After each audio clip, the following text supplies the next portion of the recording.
Hey, Blender Bob here. Spring is here. It's beautiful, not a single cloud. There's still snow in my backyard, but I don't care. I'm cooking bacon on the barbecue. But you don't care about my bacon, right? What you want to know is, what can I learn about Blender this week? Well, it's about a commercial we did a few weeks ago, and I wanted to show you the making of how we did it. So here we go. The default in medicine has always been man. Problem is, more than half the population are women. We have been understudied and misdiagnosed for too long. So Northwell created the only network of experts devoted to every aspect of women's health. When we raise the health of women, we raise everyone. So to start with, we got this model that we bought, and it's crazy heavy. It's 6.5 million polygons, so it's way too high. What I did is just to select the geometry, and then you go into the options here for remesh, and I did a quad remesh, add for 200,000 polygons, and let it cook for a while. And after a few minutes, I ended up with this model, which looks very good, except for the face and the hands. They were too low, so I will have to do something special for that. So there's two different things here. There's the face that I kept the high-res head, and the eyes that I needed to modify and I needed to crack for the close-up. If we take a good look at it, we can see there's a little gap here. The two surfaces don't touch perfectly, so we need to fix that. And how do we do this? It's quite easy. Go into Edge modes and select Non-Manifold. That will select the edges that are open like this. Now we don't want the ones on the eyes for now, so we're just going to remove them like that. And from there we're going to switch to Vertex mode. And from there we're just going to grow the selection. So you just go and select, and you have a plus and minus here somewhere. Where is it? It's here. And you just go more. And you see you have more, and you can keep going and going and going for a few rows. Okay, now we're going to create a vertex group. So we're going to go here, create a new group, and we're going to assign all these points on it. Back in object mode, we're going to add a shrink wrap modifier, and we're going to select the target, which is going to be the body. Now when we do this, the head gets completely flat. That's normal. Now what we're going to do is go into our modifier, and we're going to add for the vertex group, we're going to add the group that we created before, and now only this group is going to shrink wrap. But you can see that on the edges sometimes you get some artifacts here that we need to fix. And that's also very easy to do. We're going to do it painting the weights. So we go into the weight paint mode, and we just paint away the edges. So maybe I could go into the blur mode, and yeah, maximum strength, and just, blur the edges like this all the way around. I don't care about the back of the neck because we never see it. So you just paint away like this until you get a good result. And here we go, we get a perfect patch between the two models. See? So we don't even need to try to merge them together to connect them to make sure they're perfect. Nah, that works. Let's turn on the textures just for the fun of it and see what it looks like. You see, it's seamless. It works very well. I had to do the same technique for the eyes, for the patch for the eyes, and for the hands also, because the hands were not high resolution enough. On the body, there was this crack here that I absolutely needed to be at this exact location, so I separated the arm to do it. But how did I do that? I created a grid, and I changed the resolution to something like, I don't know, maybe 30 by 30. Let's try this. Should be enough. 30 by 30. I moved it into position and modified it to get a little curve in it.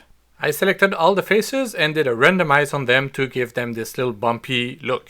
Then I extruded the geometry and made sure it covered the entire arm. Since we need the arm and the body, we're going to duplicate our master geometry, and we're going to make one invisible. We'll deal with it later. Now it's just a question of doing a boolean. So I select my object here, and I do a difference with that geometry that I just created. And it's just going to cut the arm just like that. Bang! Here we go. The arm is out, and now I just got the body by itself. If I make this invisible, we can clearly see it. Okay, so this is how I cut it. Now for the arm, we're going to turn the body off, and we're going to turn on the copy we did before. We're going to select it and do another boolean, but this one we're going to do an intersect instead. So intersect, and again with the same geometry. Click, and here we go. We just separated the body into two parts. Before you delete the grid that we created to do the boolean, make sure that you apply the modifier first. Now, obviously, I would not cut the entire geometry like this. It would be insane. I would need the patience of a Tibetan monk, and I don't have that. So I remember that in 2008, I worked on this movie called Journey to the Center of the Earth, and one of the jobs I had to do was to crack the floor when the albino dinosaur walks on the ground. So, can I do this technique in Blender? But first, let's see how I did it in Maya in 2008. I started with a plane that I had to cut manually because there were no tools to do this automatically in Maya. Well, there still don't. And then I went into vertex mode, I selected everything and I keyframe all the points. I went back into object mode and I use artisan, which is kind of a sculpt tool in Maya. And I just used the smooth brush just to smooth the geometry, and I just smoothed the geometry. I was in auto keyframes, I would just move to frame 10, paint a little bit, it creates a crack, move a little bit more, paint more, and it just keyframes all the points automatically as I move. Now this is a very simple geometry and it was fast, but at the time it was really heavy and very cumbersome to do this. Once everything was done with the painting, I would go back into my object mode and extrude the geometry. I needed to do the same thing in Blender, but how? Well, the Blender community is huge and I found a guy who did a tutorial on how to do exactly that. So I will not take credit for what I'm about to show you. So let's try with this geometry here. I'm going to do a search and I'm going to search for the cell fracture. Now this comes with the Blender, you just need to turn it on. I'm not going to go through all the settings here because it's going to take too long and this is not what we're going to use anyway for the final. I'm just showing you the concept. So I'm going to keep it to on particles, and you have the here the recursive. It means the amount of time it's going to subdivide the big chunks. So let's say 50 chunks and let's try it. Okay, so it fractures everything and then it does a second pass. That's the recursive stuff. And it's not really interesting, the weight cuts, but it's just a demo. Okay, it's done. So I will turn off the original and this is what I get. I got a bunch of different parts like this. Alright, that's interesting. Let's see what we can do with that. So we're going to select them all and we're going to join them together just by pressing J. And now we're going to start the real magic. We're going to select this part and we're going to add a smooth modifier. Now you see it separated everything, but if you take a close look, you can see that all the faces are separated and that's not good. So the reason for this is because the vertices were not merged. I did a few undos until I reached the point where all the pieces were separated. I'm going to go into vertex mode, make sure you are in wire mode to make sure you select everything, and I'm going to do a merge by distance. What this is going to do is merge all the points that are on top of each other. But because they are separated pieces, it's not going to merge all the points of different parts. So you just go into select, it's in mesh, and you go into cleanup and merge by distance. And back in object mode, now I can join them all together again. If we apply the smooth modifier, this is what we get. Now it's much better.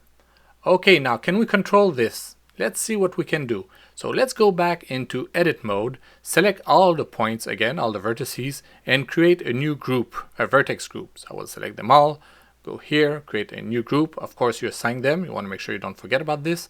And if I go back to my modifier and I assign this group here, vertex group, I say this group, you can invert the effect of the modifier by clicking the little arrows here. Now, this is based on the weight of the vertices. So let's see what we can do if we paint the weights. Okay, let's give it a shot. So now you see everything is at 100%. If I put it to 0, let's make my brush a little bit bigger and I start painting, you can see it separates the geometry. It creates cracks. Interesting. Now the question is, could we make this dynamically? Okay, so this is what we're going to do. We're going to select our part here. We're going to create another modifier. It's going to be a dynamic paint. And the settings for this, we need to put it first. We're going to set this as a canvas. And what are we going to paint on this canvas? It's going to be the weight here. And what is it going to influence? You have to go into output and remove this and select the group that we just created. So this is what's going to be modified by the paint, by the brush that we're going to do later. Now we're going to flip this off. Okay, now let's create the brush. Okay, we're going to create an object, let's say a UV sphere, and scale it a little bit. I'll put it outside the geometry just for now. Okay, and we're going to add a modifier, also a dynamic paint, but this one, instead of being a canvas, it's going to be a brush. So you just click add brush, and what we want to do is object, it's actually mesh volume with proximity. That means it's going to be the mesh that's going to define where it's going to paint, and proximity so it can fade out. It's not exactly on the model. And you see when I paint here, when I move the object, it cracks where I move the object. And if I change the influence here, the distance, you can see it changes around the sphere. Okay, cool. Now what we want to do is just to keyframe this object. So we're going to put a keyframe here and do a bunch of keyframes. And now when I play back, this is what's going to happen. And we just painted some cracks. Once you are happy with the simulation, you just need to bake the simulation. And this way you can get rid of the original sphere that created the cracks, and everything is baked, everything's going to work well. Now, if you send this on a render farm, it's not gonna work for some reason. You need to create an alembic file of this geometry and render the alembic instead. And make sure the path for the alembic is not set to relative. Okay, it works, but it creates a Voronoi pattern when it cuts the geometry and it doesn't look that real. It's not, doesn't look professional enough, so we need something else. And what we're gonna do is use an experimental version of Blender, which is the fracture version. Now, this version is really buggy. It's like alpha version. It's based on 2.8, not 2.93 or something. It's based on 2.8. It crashes like crazy. It's going to drive you insane. Half of the things don't work on it, but it does the job. So let me show you how it works. So the best way to import and export geometry from this software is just copy paste from one Blender to another. So I'm going to add a fracture modifier here. So this is what's so special about this version. Now the fracture modifier has a lot of options. I'm not going to show them all because I don't know them all. I'm just going to show you what I can. So we have different options here. Voronoi plus Boolean is similar to what we did with the cell modifier. What we want is Voronoi and fractal Boolean. That's going to give us a much better result. We don't want to use carve because it crashes all the time, so put it at bmesh. Then you just decide the amount of shards that you want. Let's say we want 50, and we're going to try with these settings. We're just going to press the execute fracture and see what it does. And it's not very long, actually, it's quite fast, and you see the way it cracked the geometry. It's much better than what we had with the Voronoi. It's much more organic. Now, if you want more divisions here, you want it more dented, well, you need to change a setting, which is this one here, the fractal grid cuts, but this is going to make it much slower, and chances are it's going to crash. Since it's a modifier, you can always go back and change some settings. So let's change the shard count. Let's make it to, 35, and execute again, and now you get an updated result. There's an option for auto execute, but you don't want to try it because, well, it's going to crash. Okay, so what do we do now? We have just one geometry, we need to export it. But before there's something we need to do.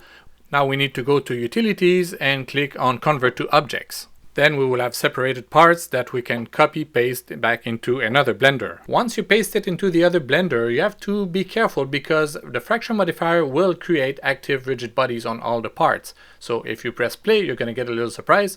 Let's try it. Play. Boom, it blows up. But you can see here the way it cracked the geometry. It's much better than the Voronoi. We have much more organic pieces. To avoid that, what you want to do is to select all the parts and then you deactivate them. So you go into deactivation, make sure that you select copy all to selected or copy to selected so all the parts are affected, and start deactivated. That means that the parts will not move, will not be affected by the dynamics until something hits them. This way, if I create an object and I make it a rigid body, but this one will be animated, and I can just keyframe it, say, let's see, at frame 1 it's going to be here, keyframe, and at frame 18 it's going to be here. Now if I play the dynamics, insert keyframe, if I play the dynamics, you will see what it does. Now when it touches, whoop, didn't work. Why? Because they're not on the same collision layer. So this is something you need to be careful with. This one is on the second one, all the parts. And this one is on the first, well, no, it's also, okay, no, it's not. Now it's on the second collision layer. So now it blows up when it touches it. Here's my cat smelling the bacon. Like any good CG demo, everything works well on a cube and a sphere, especially for dynamics. Now what happens if we try it on a more complex geometry? Well, let's give it a shot. Okay, so I paste my object. Where is it? It's right here. Okay, looks good. Now we're gonna add, you see, just selecting is complicated in this version. So now it's selected, I will add my modifier, so fracture modifier, the same setting as I've shown you before. So go into the basics and we change this to fractal boolean. We also need to change the solver, so we're going to change it to bmesh, and then we're going to change the number of shards. Let's try a number like, 30, and execute the fracture to see what it's going to look like. Okay, I will pretend I'm happy with it, so I will convert it to objects. Now I have the original one, I will turn it off, and whoa, where are my other parts? Well, they are still there, they're just hidden somewhere, so you need to figure out where they are. Let's move the camera away and try to see where they are, and whoa, there they are, very far away. Why? I have no idea.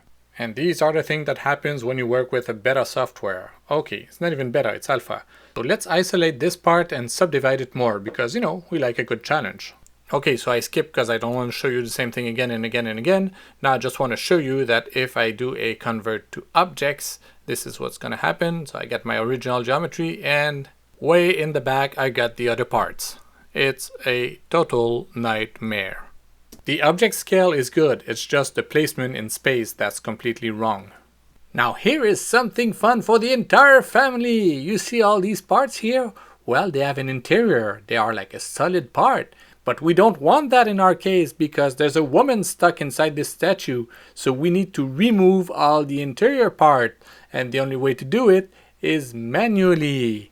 In the modifier itself, there's something for inner material. And you would think, hey, that's going to be easy. I'm just going to separate by material. But it doesn't work. And of course, don't try to ask your teenagers to give you a hand on this because they couldn't care less. All they care about is to watch their animes and to play Overwatch. So you spend days and days and days cleaning up the geometry and you try to get all the help you can get. And you are in complete hell because there are more than 1,000 pieces to clean up. 3 days later, you end up with a final model. And at this point it's a smooth ride. Once the geometry is all cracked, all you need to do is to apply the technique I've shown you before and you move all these spheres to crack the geometry.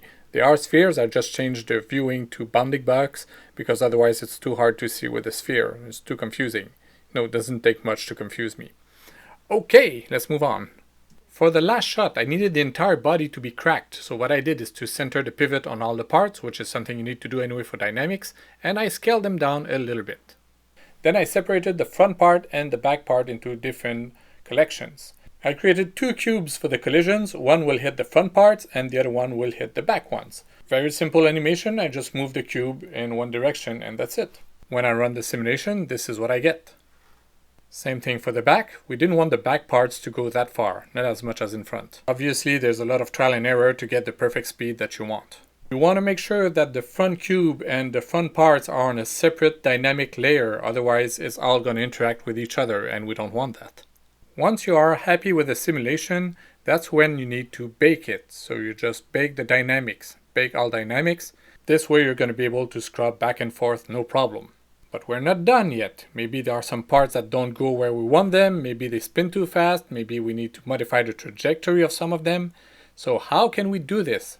The way to do this is to bake the animation. So what you do is to select all the parts, you go into Object, Animation, Bake Action. Every time I bake an animation, I select all the options except for Clean Curves. I don't want this. So here we go. Okay, it's gonna take a while. Go get a coffee and come back later. Now you see all these keyframes in the timeline? Everything is baked now. Okay, you want to make sure at this point that you delete all the rigid bodies because it may try to calculate some stuff and you don't want it. Make it clean, okay? So you select all your parts, do them all at the same time, you go in rigid body and you go remove. Alright, now it's clean. Now we can do whatever we want with them. The first problem we get is if we look at the frame 2, the second one, all the parts are like turned 90 degrees and it doesn't look very good. There's a very simple way to fix that. Select all the points and just delete the first 3 keyframes or something like this and delete, and you see now we get something that's much better. So that was an easy fix. The second issue is to have the statue break from the top to the bottom. I could have done it at the simulation time. I could have took my cube and make it tilted so it would break from top to bottom, but I preferred to do it manually because I have more control. So what I do is to select the bottom part here and I just offset it in time. Let's offset it to, I don't know, 1010. Then I place these parts into another collection that I will put invisible. So let's call it like done. Okay, and we turn it off. And I repeat this layer by layer. Now you may think, well, that's a bit complicated for nothing. The thing is that at the beginning, the client wanted the arms to break first, then the head, then the torso and everything. Then they changed their mind. They wanted something else and then they changed their mind again. Doing it this way gave me total control. And here we go. Now we have a statue breaking from the top to the bottom. What can you do if you have a part that's freaking out like it's on cocaine, like this one here, it's spinning like crazy? Well, we're not going to redo the simulation, that's for sure. We're just going to fix it. It's baked, so it's going to be easy. First thing we want to do is to pop up the graph editor and we're going to make a filter to make sure that we only see the rotations because we don't want to affect the translation. Translations are okay, it's just the rotation. So now it's filtered, we only see rotation, good. I'm now selecting all the keyframes until the parts touches the ground. If we look at all the curves, we can see that the X rotation is the one that gives us trouble. You see it goes to a rotation of minus 1800, something like this. It's way too much. So I'm just going to isolate it and modify this curve. So I select all the keyframes from the point it touches the ground and just move them in the y-axis so I get less rotations. Okay, let's see what it looks like. Whoops, a little bit more. Okay, and now it's not spinning enough now. It's like not turning at all. So maybe I went too far. I'll just adjust it again. And you keep playing with it until you get the rotation that you want. Here, that looks good. But it looks like it's spinning backwards. So what I'm going to do is just invert this curve. I'm just going to make it in the positive instead of the negative. Just make sure that you are on 2D cursor mode here. So you can scale it from this point, which is the blue cross you have on screen. And just scale in Y. So you press Y and you scale and you put it in the positive. Okay, so what does it look like now? Yeah, that looks good to me. Hold on, just like my bacon, I'm not done yet. It was important for the compositors to be able to select the cracks themselves so that they could add the glow effect. So when you do the solidify, the good thing is that you can select a different material, and this time it works when you extrude the geometry. Here I have one material for the exterior and one for the interior. I will change the color of the interior just to show you what it looks like. So let's make it like, I don't know, like a bright pink. You can see it, you see now, yeah, you can see all the cracks. Now they're kind of pink. Okay, I'll put it back to white. 1, 1, 1, 1. And now I know that when I'm going to render it, it's going to have a different color for the interior. How can I select them now in compositing? With the Cryptomatte material, this is the way to do it. So once the image is rendered, I will be able to extract the part I want per material using the Cryptomatte. Once in the compositor, you create a Cryptomatte node, and if you connect the pick to the image, you can see here all the different colors. In this case, the turquoise is the one I want, so I just pick this one. And if I connect the matte to the image, now you can see I get an alpha for all the cracks. I tried to create the effect in Blender with a glare node, but it doesn't do anything. Everything I tried, nothing works, nothing happens. I don't know why, but anyway, I don't do compositing in Blender. Here's a cheap version I made in Nuke, so same thing, Cryptomatte, you select the color you want, you get your alpha, you can create a glow on it, a radial glow, and then you grade your color, you put some blur, and you just merge everything together with the original plate. This is what you get. Okay, it's cheap, and this is not the way it was done, but it's just to show you. Now you can see in this video I didn't talk much about compositing. That's because in this case we didn't do the compositing at Real by Fake. It was done at Chaos Collective, which is a company that does compositing, but they don't do 3D, so they came to us for some help. So I would like to thank Northwell, Lillois Agency, Chaos Collective, of course, and Real by Fake for letting me do this demo for you. And I would like to finish this with a making of that Chaos Collective did. Thank you very much, Jean-Marc. I smell like bacon. Bacon.